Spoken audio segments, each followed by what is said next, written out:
Welcome to Dow's Weekly Digest. It's that time of the week, folks. Welcome.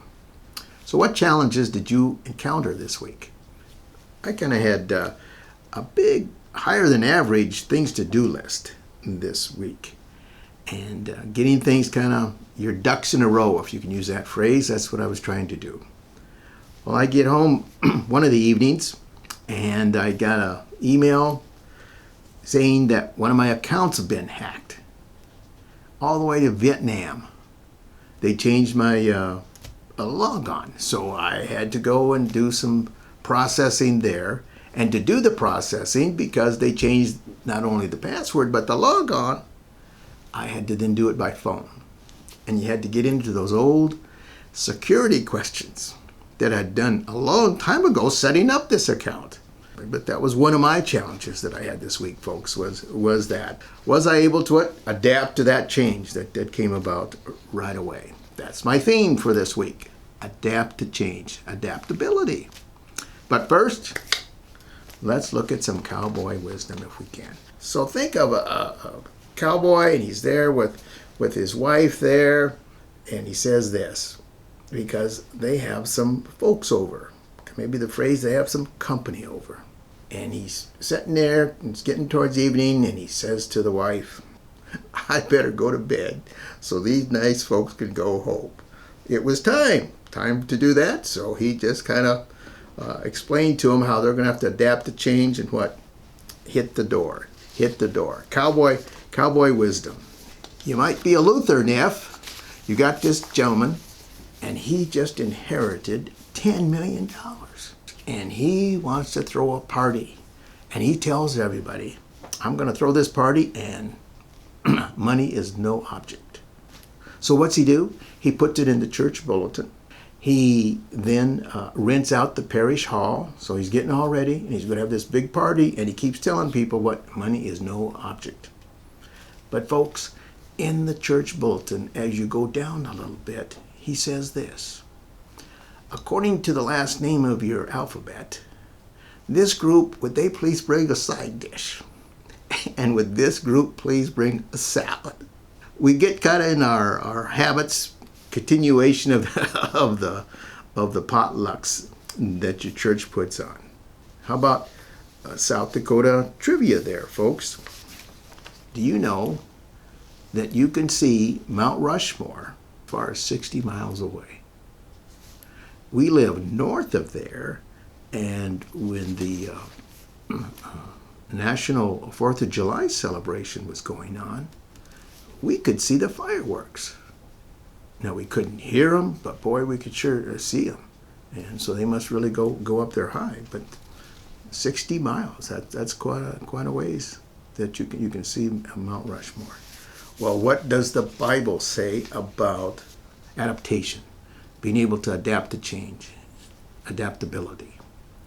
I'm going to look in the New Testament, and I'm going to use Paul. Now, Paul was really a disciple that could adapt. He persecuted the Christians, and then the Lord having them become one of his disciples. In fact, in the book of Acts, it talks about he was speaking in Athens, Greece. In Athens, Greece, they had umpteen gods, okay? But they had one God, and they called that God the unknown God. And he adapted to change and used that as an opportunity, because then he preached and says, hey, you got this statue for this unknown God. I'm going to tell you about that God. But particularly here in Philippians 4, chapter 4, verses 11 to 12. Not that I am speaking of being in need, for I have learned in whatever situation I am to be content. I know how to be brought low, and I know how to be abounding.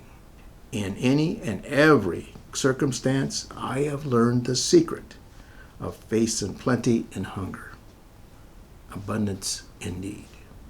So in his situation, he adapted. That's the way Paul is. When my father Sergeant Major was in Korea, we couldn't go there. And we lived on the Indian reservation, and my grandfather bought us a house. I think, boy, he bought you a house. It was a 2-room house, folks, and it had electricity. The electricity consisted of a cord that come right down the middle, and there was one light bulb. There was one light bulb in that 2-room house. We cooked on hot plate, it was called back then, and the bathroom was a 5-gallon bucket. And we used the old kerosene lamps to help light just with that one light bulb. But we adapted, and as Paul says, in that circumstance, we did it with joy. So you can't adapt. You know, a wonderment that I came across was this. They're saying that with more 5G, think of the crane operator. Those crane operators that are way up there, and they're in that little bitty box, and they're running that crane. They're going to be able to do that remotely and not have to get in that box. I know when the ships come into Panama, there would be huge cranes that would be lifting those, you might say the size of a semi-trailer, those things off of those big ships. And those guys are up there doing that. With this advent, or with construction as it goes on, they won't have to be up there in that little bitty box being able to adapt. So what a wonderment it is. Another illustration I thought of was this. My grandmother, and I called her Mom, she was quite a cook. And one day it was a rainy day, and in that she asked my cousin, Annis Marie, you want to help me bake a cake? And she said, sure, Grandma, I'd love to do that. Annis just gets started, and then she starts talking to Grandma. Now, my viewpoint, a recollection of Annis Marie, was she was kind of a whiner. So she's talking to Grandma, and she says, you know, no one likes me, and everything is against me. And I don't know why, she says. And Grandma just kind of nods her head, and she says, well, let's get the ingredients out. So she's got the ingredients laid out there. And Annis Marie is talking still now, saying that, well, she doesn't have a boyfriend. She liked this one boy, but Ginny, she thought was her best friend, Ginny, took that boyfriend. And Grandma says, Annis Marie, would you like a spoonful of flour? And Annis Marie kind of looks. And she says, well, no. She says, okay. So then Grandma's putting it in the bowl, and she's starting to make the dough. And then pretty soon Annis Marie gets going. Oh, she needs a job. But she doesn't have a job. And then Grandma stops, and she says, would you like a raw egg? And she said, well, no, Grandma, I don't want no raw egg. And so then they keep on going, and Grandma's mixing. Now she's kneading that dough, getting that dough ready. And then she says, I need a car, Grandma. I need a car. But Dad won't buy me a car. And Grandma says, well, that's interesting. And then she says to Annis Marie, would you like a spoonful of this baking soda? Grandma, no, that would be silly. That'd be stupid. No, I wouldn't want that. So then they get all the ingredients going, and they're getting in the oven, and there comes out and it cools off, and it's going to put frosting on it. And Annis Marie does that with Grandma. Grandma says to Annis Marie, I'll let you have the first bite of the cake. And Annis Marie's eating the cake, and she's, oh my gosh, Grandma, I don't think anybody can make a cake like you can. That is so moist, and that is good. And then Grandma takes Annis Marie's hands. Annis Marie, do you remember me asking you some questions? And she says, well, yeah, they seem kind of weird and kind of crazy to me. She says, yeah, I asked you if you wanted individually the ingredients that made this cake. And no. She says, you know, I've been listening to you, and those individual ingredients might be kind of like your individual problems. And if you would have tasted the flour or the egg or even the baking soda, it wouldn't have harmed you. You know, these problems that I'm hearing from you, they're not going to kill you. They're not going to harm you. But maybe you could think of them, Annis Marie, kind of like individual ingredients also. And that when mixed properly, they can come out to something really, really nice. So you could take the choice of taking your problems and keep them as problems, or looking as ingredients that once they're inside you and the way that you process it, you're going to be able to bake a blue ribbon cake. And that blue ribbon cake is going to be called Annis Marie, a blue ribbon. Because that's the kind of way life is. We'll get it kind of given to us in sometimes little spoonfuls. And if we understand that they're for our experiences and to learn and how to adapt to those things, we're going to be better for it. Otherwise, it won't be. That choice, though, is going to be yours. Annis Marie. You see, Annis, that's the recipe for life. And that was very good food for thought that Grandma had there for not only Annis Marie, but the rest of the grandkids there too. So adaptability. How's your baking going? What's in your recipe for life? What is your element that you have to help you then adapt? If I can, let me share with you a carrier that your internal wholesalers can share with you more information on. So I just want to kind of give you a panoramic view of how this particular carrier adapted. The carrier is over 150 years old. They have picked out sometimes their niches. This is what they're good at. This is their best cake.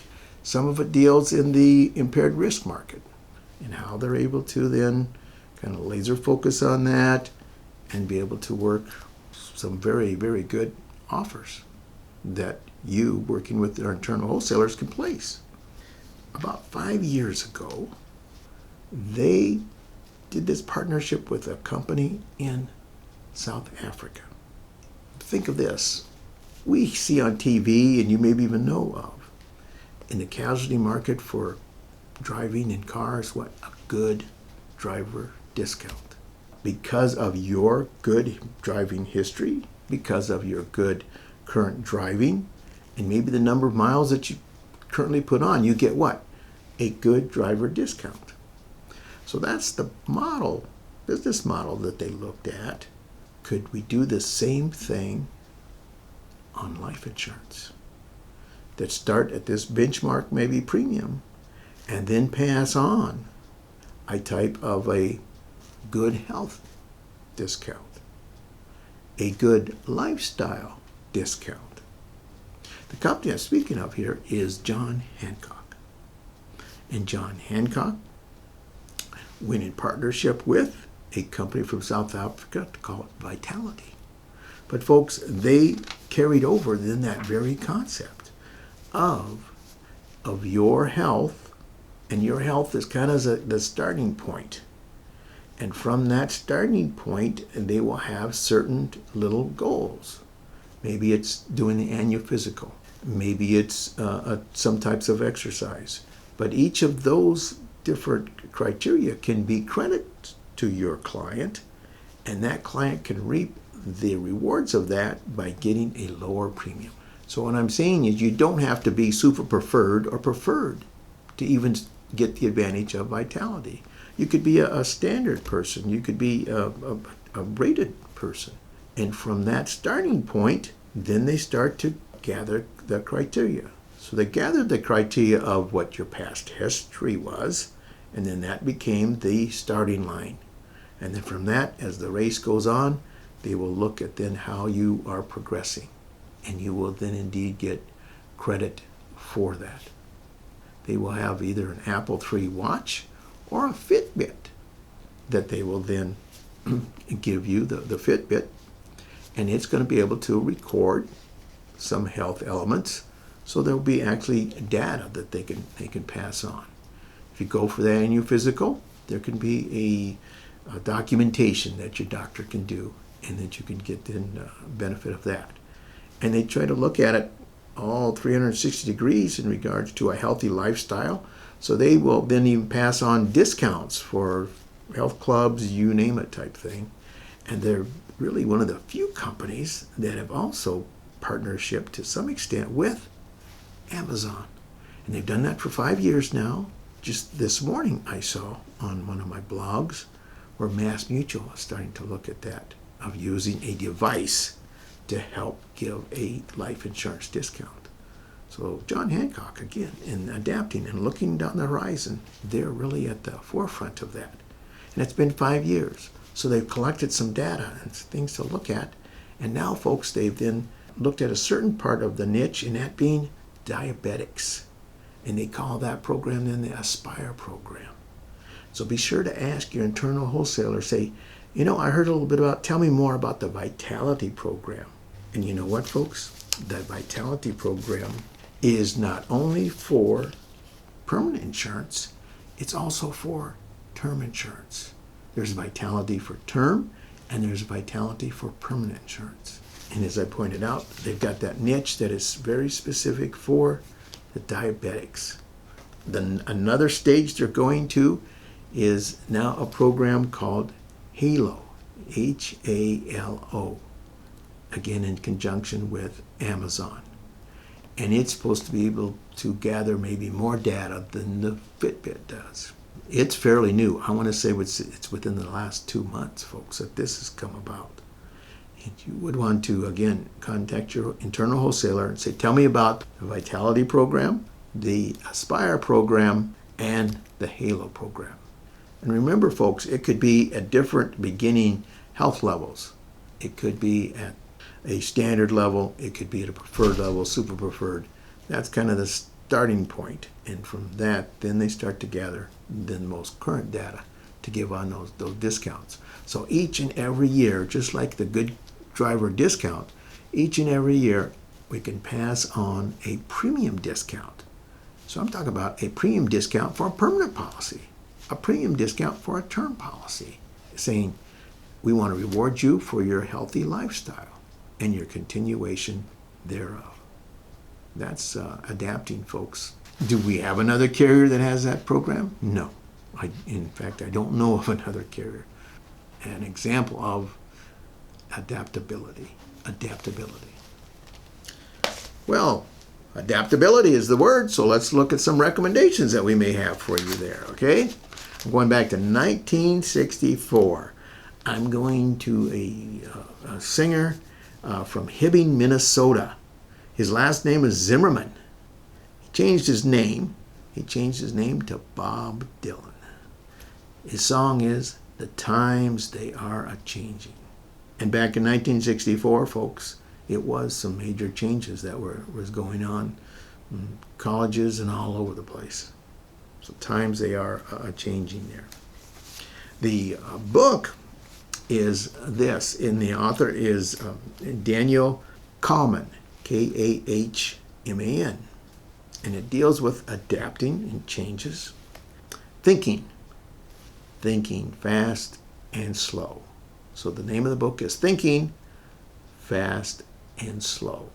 He breaks down when the time calls for what, some fast type of action, fast thinking, and other times when it takes maybe what, let's gather some information and then we're going to make the decision. Thinking Fast and Slow is the name of the book. The poem, I found this one in adapting, folks. The poem is entitled COVID-19. Should have known someone was going to come up with a poem sooner or later on that. But that's the name of the poem, COVID-19. In the season of the COVID chat, this is the first line there. The author's last name is Khan, K-H-A-N. Leaves us to then the movie, based on a true story. And this event happened in 1947. This Norwegian, along with a few others, they had the theory that people from Peru in South America traveled all the way over to Polynesia. Now, of course, in 1947, there was no such thing as DNA.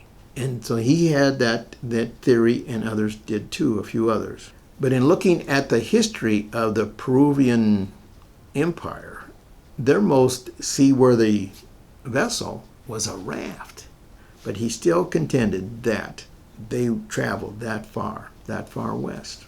So he built a raft out of balsa wood and traveled from Peru and then took what they called then the trade winds and the current to prove his theory. And he named that raft Kon-Tiki, which means in Peruvian sun god. He proved it correct. And so Thor Heyerdahl was the main Voyager there. He had some others with him. The things they had to do to adapt, because they thought it was going to take, maybe 30 days, and it took 3 times longer than that to get across there, because the trade winds did not take them straight west.